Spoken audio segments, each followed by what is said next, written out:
Many highly qualified astronauts and scientists from both Russia and America have made the sensational claim that UFOs from an unknown civilization regularly visit us and monitor our space exploration. Major Gordon Cooper, an American aerospace engineer and Air Force pilot, was one of the first astronauts in space as part of the Mercury programs. He claims to have sighted a glowing green object.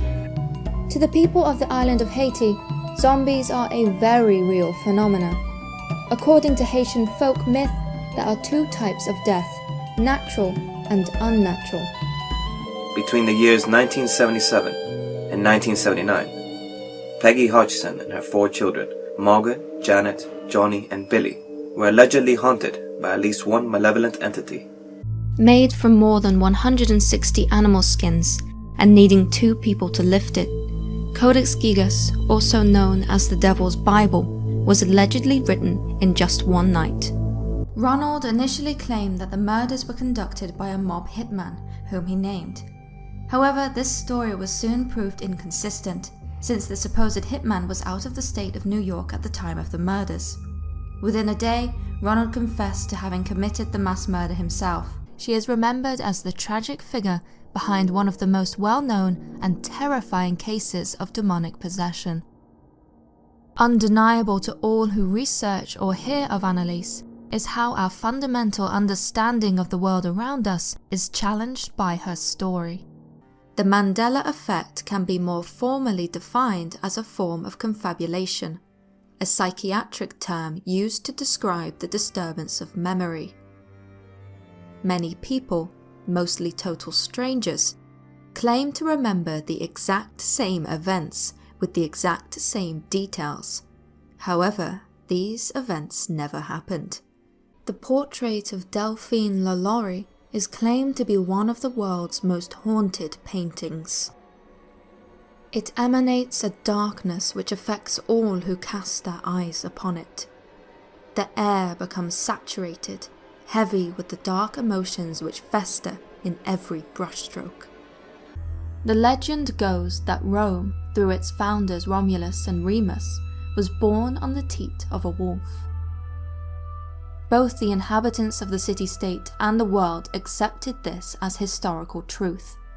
After all, there was definitely something of the wolf in the Romans, a restless nature that beckoned them to conquer and devour everything in their path. Ireland, 1324. The Bishop of Ossory, Richard Ledrede, condemns his diocese as a hotbed of devil worshippers. At the centre of this scandal is Dame Alice Caitella, a wealthy noblewoman accused of witchcraft by her stepchildren. Every morning she would leave her Raggedy Ann doll seated with limbs stretched out, yet every night she would return to find the doll's arms and legs in different positions. Sometimes the doll's legs would be crossed. Occasionally, its arms would be crossed and resting in its lap. They were given just one piece of advice by the previous occupants. For the sake of your family, leave the lights on at night. The haunting began almost immediately. At first, the spirits were largely friendly towards the Perrons. The children, the 5 sisters Andrea, Nancy, Christine, Cindy, and April, were the main focus of the friendly apparition's attentions. I must warn the viewer that the phenomenon which we are about to examine is something so extraordinary that the mind will immediately and instinctively act to dismiss it. That is why it will be important to remember the words of Dr. Charles Richet throughout our examination, the Nobel Prize-winning doctor who witnessed this phenomenon firsthand. I never said it was possible, I only said that it was true. Secret government agencies have spent millions in serious attempts to weaponize extrasensory perception for use against their enemies. It was believed by some experts that the psychic's arms race was more important and would have more of an impact on history than the atomic bomb. On the 27th of January 2001, this unusual message was posted on an online forum post to post. Greetings, I am a time traveller from the year 2036. I am on my way home after getting an IBM 5100 computer system from the year 1975. Conception had gathered her children to see their grandfather one last time. This final family gathering was, however, more of an obligatory gesture than a heartfelt one. The grandfather loathed his family.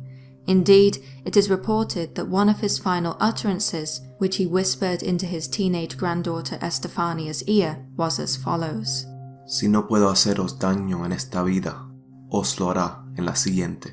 If I cannot harm you in this life, I will do it in the next one. From 1920 to 1921, the English-born psychic medium and composer Francis Grierson claimed to have had detailed conversations with spirits on the other side by means of a psychophone. In medieval times, the colossal megaliths of Western Europe were regarded as the work of demons, of sorcerers, or of giants who walked the earth before the flood. Who attains this treasure can never fade away. I leave thee here now our secrets to attain. There needs no blowing at the coal's business nor pain. Old writers shall teach thee to pass it to bring. These words were found transcribed in Sir Isaac Newton's library. Whilst there is nothing wrong with such a business venture, the deceptive and suspicious manner in which the ranch is possibly being marketed does little to inspire confidence in the genuineness of the paranormal claims being made. As Jeremy Corbell, a filmmaker who produced a documentary on the ranch in 2018, stated in an interview, "It really, truly is like a paranormal Disneyland."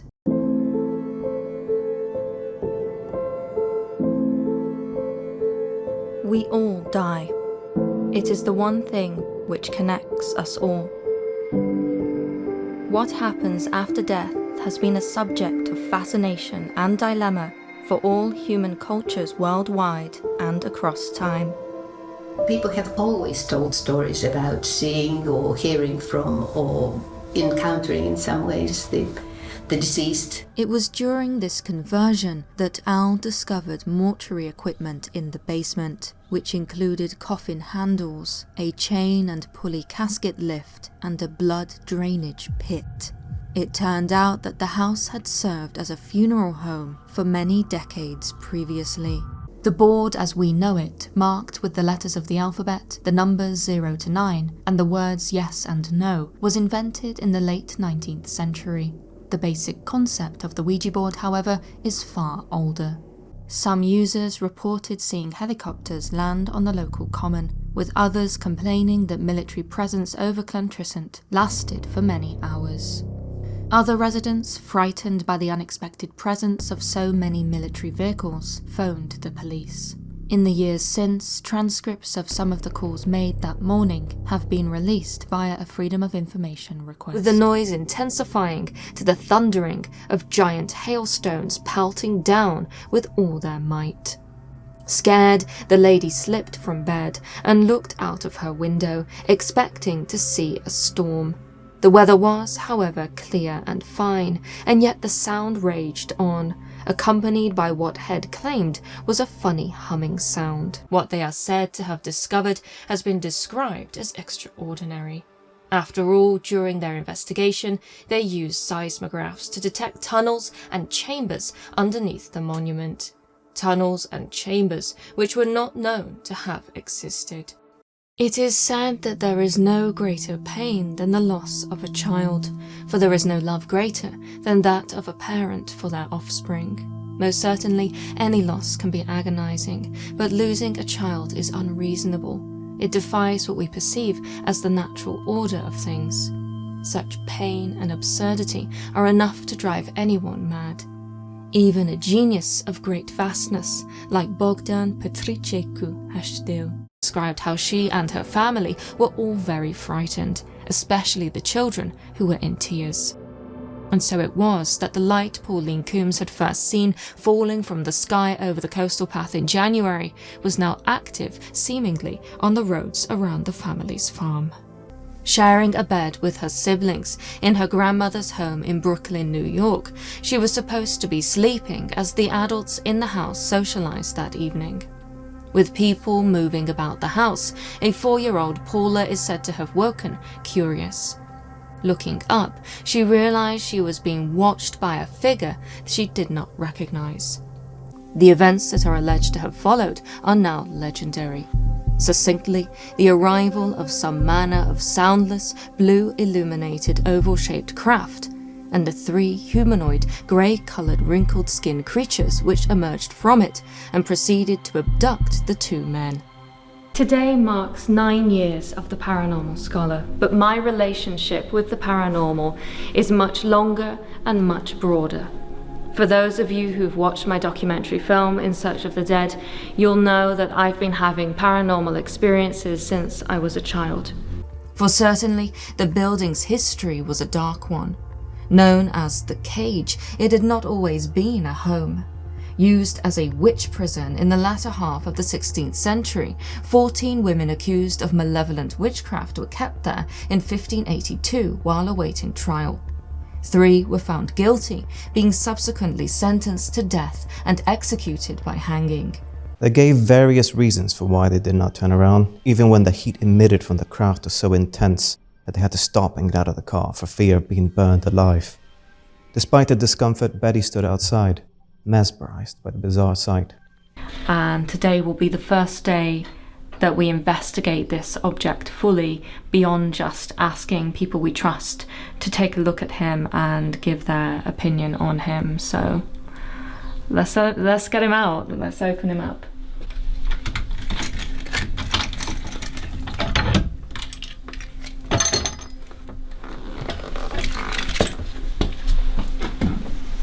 There he is. I did take a photograph of him before I put him in, just in case. Oh, he looks terrible.